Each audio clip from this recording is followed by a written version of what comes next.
ഏവർക്കും ഫൈക്കസ് PSCയിലേക്ക് സ്വാഗതം. ഇന്ന് നമുക്ക് കോൺസ്റ്റിറ്റ്യൂഷന്റെ ക്ലാസ് ആണ് എടുക്കുന്നത്. അത് ആദ്യമേ തന്നെ നമുക്ക് കോൺസ്റ്റിറ്റ്യൂഷന്റെ ശ്രദ്ധിക്കണം. കോൺസ്റ്റിറ്റ്യൂഷന്റെ നമുക്ക് പല ഭാഗങ്ങളുണ്ട്. അപ്പൊ ഒരു PSC എക്സാമിന് എടുക്കുമ്പോൾ നിങ്ങൾക്ക് തന്നെ അറിയാം, ഇംഗ്ലീഷ്, മാത്സ്, മലയാളം, അതാണ് നമ്മൾ കൂടുതലായിട്ട് ഫോക്കസ് ചെയ്ത് പഠിക്കുന്നത്. അതേപോലെ തന്നെ കോൺസെൻട്രേറ്റ് ചെയ്ത് പഠിക്കേണ്ട ഒരു ടോപ്പിക്കാണ് ശരിക്കും പറഞ്ഞാൽ കോൺസ്റ്റിറ്റ്യൂഷൻ. നമ്മൾ പഠിച്ചു കഴിഞ്ഞാൽ നമുക്ക് വളരെ എളുപ്പമാണ്. പക്ഷെ നമ്മൾ പലർക്കും ഒരു ബേസ് ഇല്ല കോൺസ്റ്റിറ്റ്യൂഷൻ. നമ്മൾ പഠിച്ചു വന്ന സ്കൂൾ സിലബസിലായിക്കോട്ടെ, അല്ലെങ്കിൽ നമുക്ക് കോൺസ്റ്റിറ്റ്യൂഷൻ ഒരു ബേസ് ഇല്ലാത്തതുകൊണ്ടാണ് നമുക്ക് കോൺസ്റ്റിറ്റ്യൂഷൻ പാടായിട്ട് നമുക്ക് ഫീൽ ചെയ്യുന്നത്. സോ നമുക്ക് ചെയ്യേണ്ടതെന്ന് വെച്ച് കഴിഞ്ഞാൽ നമുക്ക് അടിസ്ഥാനമായിട്ട് കുറച്ച് കോൺസ്റ്റിറ്റ്യൂഷൻ ടോപ്പിക്കുകൾ നമ്മൾ പഠിച്ചു കഴിഞ്ഞാൽ ഈ കാര്യം നമുക്ക് വളരെ എളുപ്പവും. ഒരു PSC പരീക്ഷയ്ക്ക് തൊട്ട് തലേ ദിവസമൊക്കെ അല്ലെങ്കിൽ നമുക്ക് കോൺസ്റ്റിറ്റ്യൂഷൻ നോക്കേണ്ടത്. നമുക്ക് കുറച്ച് ബേസ് നമുക്ക് കിട്ടാൻ കുറച്ച് നാൾ നിങ്ങൾ റിപ്പീറ്റ് റീഡ് ചെയ്യുക, അതിന്റെ ബേസ് മനസ്സിലാവും. ഇതൊക്കെ ചെയ്യുമ്പോഴാണ് ഏതൊരു വിദ്യാർത്ഥിയും കോൺസ്റ്റിറ്റ്യൂഷൻ മാർക്ക് സ്കോർ ചെയ്യുന്നത്. അപ്പോൾ നമുക്കൊരു മെയിൻ ലിസ്റ്റിലേക്ക് നമുക്ക് എത്താനും അല്ലെങ്കിൽ നമുക്കൊരു എക്സാം പാസ് ചെയ്യാൻ നമുക്ക് അത്യന്താപേക്ഷിതമായിട്ടുള്ള കാര്യമാണ് കോൺസ്റ്റിറ്റ്യൂഷൻ പഠിക്കുക എന്നുള്ളത്. സോ കോൺസ്റ്റിറ്റ്യൂഷൻ ഒരു കാരണവശാലും സ്കിപ്പ് ചെയ്യരുത്. അപ്പോൾ കോൺസ്റ്റിറ്റ്യൂഷൻ നമ്മൾ എടുത്തിട്ട് നമുക്ക് അത് എങ്ങനെയാണ് പഠിക്കാം. അപ്പൊ ആദ്യം തന്നെ ഇന്ന് നമുക്ക് ചെയ്യാൻ പോകുന്നത്, നമുക്ക് കോൺസ്റ്റിറ്റ്യൂഷൻ ഒരുപാട് പാർട്സ് ഉണ്ട്. അതിലെ ഒന്നാമത്തെ ഒരു വളരെ ഫണ്ടമെന്റലായിട്ട് നമ്മൾ പഠിക്കേണ്ട ഒരു പോർഷനാണ് കോൺസ്റ്റിറ്റ്യൂഷൻ ബോഡീസ്. എന്താണ് കോൺസ്റ്റിറ്റ്യൂഷൻ ബോഡീസ് എന്ന് പറയുന്നത്? കാര്യം നമുക്ക് ഭരണഘടനയിലെ പല ഭാഗങ്ങൾ, പ്രിയാമ്പിൾ ആയിക്കോട്ടെ, അല്ലെങ്കിൽ നമുക്ക് അങ്ങനെ മറ്റുള്ള ഭാഗങ്ങളായിക്കോട്ടെ, ഫണ്ടമെന്റൽ റൈറ്റ്സ് ആയിക്കോട്ടെ, ഇങ്ങനെ പല പാർട്സായിട്ടാണ് തിരിച്ചു വെച്ചിരിക്കുന്നത്. അതിൽ ഏറ്റവും അല്ലെങ്കിൽ ഏറ്റവും കൂടുതൽ PSC ചോദിക്കുന്ന ചോദ്യങ്ങളൊക്കെ ഉള്ളത് ഈ കോൺസ്റ്റിറ്റ്യൂഷൻ ബോഡീസ് ആണ്. പല കോൺസ്റ്റിറ്റ്യൂഷൻ ബോഡീസ് ഉണ്ട്. അപ്പൊ എന്താണ് കോൺസ്റ്റിറ്റ്യൂഷൻ ബോഡീസ് എന്ന് അറിയാൻ വയ്യാത്ത പല വിദ്യാർത്ഥികളും നമ്മുടെ ക്ലാസ്സിലുണ്ട്. അപ്പൊ അവർക്ക് ആയിട്ട് നമുക്ക് പറയാം എന്താണ് കോൺസ്റ്റിറ്റ്യൂഷൻ ബോഡീസ്. കോൺസ്റ്റിറ്റ്യൂഷൻ ബോഡീസ് എന്ന് പറയുന്നത് ശരിക്കും പറഞ്ഞാൽ ഭരണഘടനയിൽ പരാമർശിച്ചിട്ടുള്ള കാര്യങ്ങളാണ് കോൺസ്റ്റിറ്റ്യൂഷൻ ബോഡീസ്. എന്താണ് ഭരണഘടനയിൽ അത് പരാമർശിച്ചിട്ടുണ്ട്. അപ്പൊ നിങ്ങൾ കോൺസ്റ്റിറ്റ്യൂഷൻ എടുത്ത് നോക്കുകയാണെങ്കിൽ അതിന്റെ അകത്ത് പ്രത്യേക ആർട്ടിക്കിളിൽ അത് പറഞ്ഞിട്ടുണ്ട്. അതാണ് കോൺസ്റ്റിറ്റ്യൂഷൻ ബോഡീസ്. അത് നമുക്കൊന്ന് വായിക്കാൻ പറയാം. Those institutions which are mentioned in constitution, constitution mention ചെയ്തിട്ടുള്ള ബോഡീസ് ആണ്. They are created and abolished through constitution amendments. നിങ്ങൾ അമെന്റ്മെന്റ്സ് കേട്ടിട്ടുണ്ടല്ലോ, പല ഭേദഗതികളുണ്ട്. അങ്ങനെ അമെന്റ്മെന്റ്സ് വഴി മാത്രം ഈ കോൺസ്റ്റിറ്റ്യൂഷൻ ബോഡീസ് നമുക്ക് ഉണ്ടാക്കാനും അതിനെ അബോളിഷ് എന്ന് ഉദ്ദേശിക്കുന്നത് അതിനെ നമുക്ക് എടുത്തു കളയാനും പറ്റുന്ന രീതിയിൽ, അല്ലെങ്കിൽ നിയമം വഴി മാത്രമേ, അല്ലെങ്കിൽ അമെന്റ്മെന്റ്സുകൾ മാത്രമേ നമുക്ക് കോൺസ്റ്റിറ്റ്യൂഷൻ ബോഡീസിനെ നമുക്ക് ക്രിയേറ്റ് ചെയ്യുകയോ അബോളിഷ് ചെയ്യാൻ പറ്റത്തില്ല. അപ്പൊ അങ്ങനെയുള്ളതിന് ഒരു സുപ്രഭാതത്തിൽ നമുക്ക് കോൺസ്റ്റിറ്റ്യൂഷൻ ബോഡീസ് ക്രിയേറ്റ് ചെയ്യാൻ പറ്റത്തില്ല. അതിന് വളരെ ഭാരിച്ച പ്രവർത്തനങ്ങൾ അതിന്റെ പിന്നിൽ വേണം. നിയമസഭയിലാണെങ്കിൽ പാർലമെന്റിലാണെങ്കിൽ നമുക്ക് അതുപോലെയുള്ള വോട്ടിങ്ങിലൂടെ ഒക്കെയാണ് നമ്മൾ ഇങ്ങനെ ഒരു കോൺസ്റ്റിറ്റ്യൂഷൻ ബോഡീസ് ഉണ്ടാക്കിയെടുക്കുന്നത്. സോ ഒന്നുകൂടെ ഞാൻ പറയാം, those institutions which are mentioned in constitution എന്ന് വെച്ചാൽ ഭരണഘടനയിൽ കൃത്യമായി പരാമർശിച്ചിട്ടുണ്ട്. They are created and abolished through constitutional amendments. എന്താണ് ഭരണഘടന ഭേദഗതിയിലൂടെ സ്ഥാപിക്കുകയും ഇല്ലാതാക്കുകയും ചെയ്യുന്നു. അതാണ് ഇതിന്റെ പ്രത്യേകത. ഓക്കെ, അപ്പൊ നമുക്ക് ഇനി ചോദിക്കാം എന്താണ് നോൺ കോൺസ്റ്റിറ്റ്യൂഷണൽ ബോഡീസ്. അതിന് ഇത്രയും ഭാരിച്ച പ്രവർത്തനം വേണ്ട, അതിന് നമുക്ക് എളുപ്പത്തിൽ തന്നെ ഉണ്ടാക്കാൻ പറ്റുന്ന കാര്യങ്ങളാണ്. അത് പ്രത്യേകിച്ച് ഇത്രയേ ഉള്ളൂ, ഭരണഘടന ഇത് പരാമർശിച്ചിട്ടേ ഇല്ല. അതിനെയാണ് നോൺ കോൺസ്റ്റിറ്റ്യൂഷൻ ബോഡീസ്. അപ്പൊ എളുപ്പത്തിൽ PSC ചോദിക്കുമ്പോൾ തന്നെ നിങ്ങൾക്ക് എളുപ്പത്തിൽ അതിനെ കൃത്യമായിട്ട് നമുക്ക് ഡിഫൈൻ ചെയ്തെടുക്കാൻ പറ്റും. രണ്ടാമത്തെ, ചട്ടങ്ങൾ വഴിയോ എക്സിക്യൂട്ടീവ് ഓർഡറുകൾ വഴിയോ, അതായത് സ്റ്റാറ്റ്യൂട്ടുകൾ വഴിയോ അല്ലെങ്കിൽ എക്സിക്യൂട്ടീവ് ഓർഡറുകൾ വഴിയോ ക്രിയേറ്റ് ചെയ്യുന്നതിനാണ് നമ്മൾ നോൺ കോൺസ്റ്റിറ്റ്യൂഷൻ ബോഡീസ് പറയുന്നത്. അപ്പൊ അത്രയും ഭാരിച്ചൊരു പ്രവർത്തനം നമുക്ക് വേണ്ട നോൺ കോൺസ്റ്റിറ്റ്യൂഷൻ ബോഡീസിന്.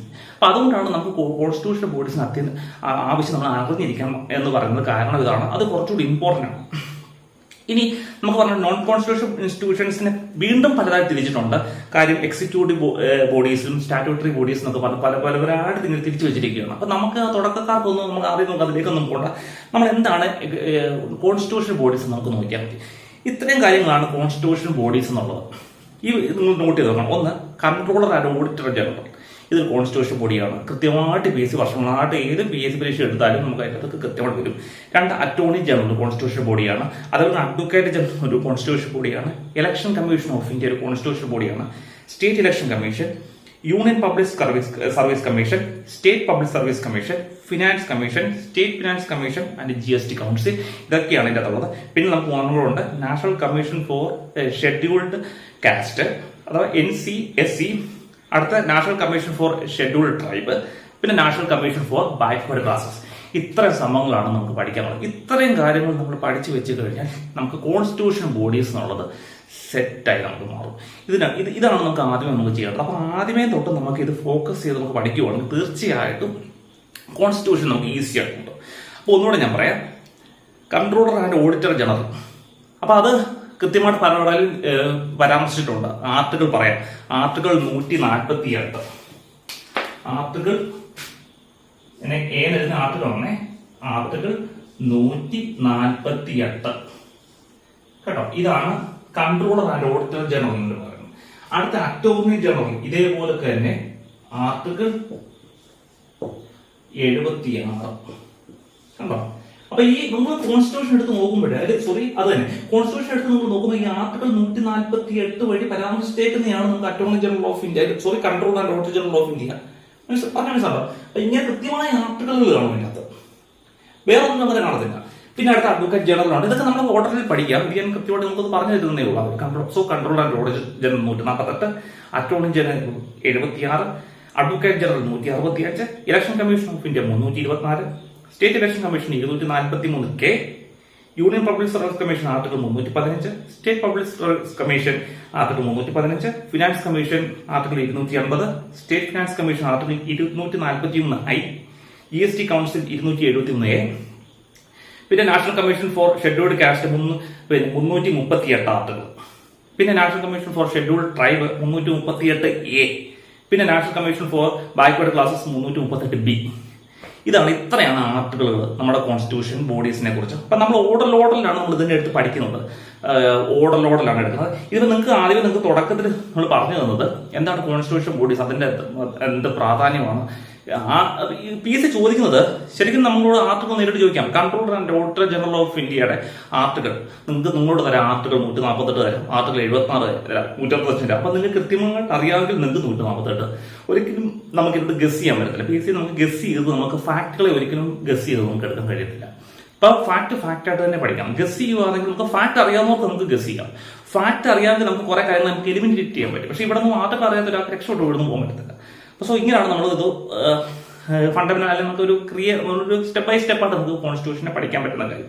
അപ്പോൾ ഏതൊരു വിദ്യാർത്ഥിയും തുടക്കത്തിലെ ആർട്ടിക്കിൾ മനസ്സിലാക്കും. പിന്നെ നമ്മൾ ഈ പഠിക്കുന്ന ഭാഗം നിങ്ങൾ കോൺസ്റ്റിറ്റ്യൂഷന്റെ ലക്ഷ്മികാന്തിന്റെ ടെക്സ്റ്റൊക്കെ നിങ്ങളുടെ കാണും. നിങ്ങൾ അത് റെഫർ ചെയ്യുക. ഇത് ക്ലാസ്സിൽ കേട്ടിട്ട് നിങ്ങൾ അതുകൊണ്ടൊന്ന് വായിച്ചു നോക്കുക. നിങ്ങൾ ആ ഒരു സെറ്റ് ആവും കോൺസ്റ്റിറ്റ്യൂഷൻ. പിന്നെ നിങ്ങൾക്ക് ഈസി ആയിട്ട് കോൺസ്റ്റിറ്റ്യൂഷൻ പഠിക്കാൻ പറ്റും. പറഞ്ഞാൽ മനസ്സിലാവും. അപ്പൊ നിങ്ങൾ ആർട്ടിക്കിൾ പഠിക്കുക. ഒരു കോൺസ്റ്റിറ്റ്യൂഷൻ ബോഡിയെ കുറിച്ച് പഠിപ്പിക്കുമ്പോൾ അത് മനസ്സിലാക്കുക. അതിന്റെ ആർട്ടിക്കിൾ നോട്ട് ചെയ്യുക. അതിന് ഡെയിലി എടുത്ത് നോക്കുക.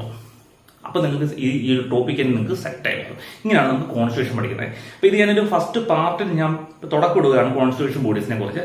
നമുക്കിനിയും നെക്സ്റ്റ് ക്ലാസ്സിൽ നമുക്ക് ഇതിന്റെ കണ്ടിന്യൂഷൻ ആയിരിക്കും. ഇതിന്റെ അടുത്ത കോൺസ്റ്റിറ്റ്യൂഷൻ ബോഡീസ് നമുക്ക് തുടക്കം തൊട്ട് controller and auditor general of India നമുക്ക് അത് പഠിക്കാം. 148 ആർട്ടിക്കിൾ അതായിരിക്കും നമുക്ക് നെക്സ്റ്റ് പാർട്ട് നമുക്ക് വരുന്നത്. അപ്പൊ നിങ്ങൾ ഈ ഒരു കാര്യങ്ങൾ നിങ്ങൾ നോക്കി നന്നായിട്ട് ഇപ്പൊ പഠിച്ചത് ഇത്രയും കാര്യം നിങ്ങൾ നോക്കി വരിക. ബാക്കി നമുക്ക് നെക്സ്റ്റ് ക്ലാസ് നോക്കാം. Thank you.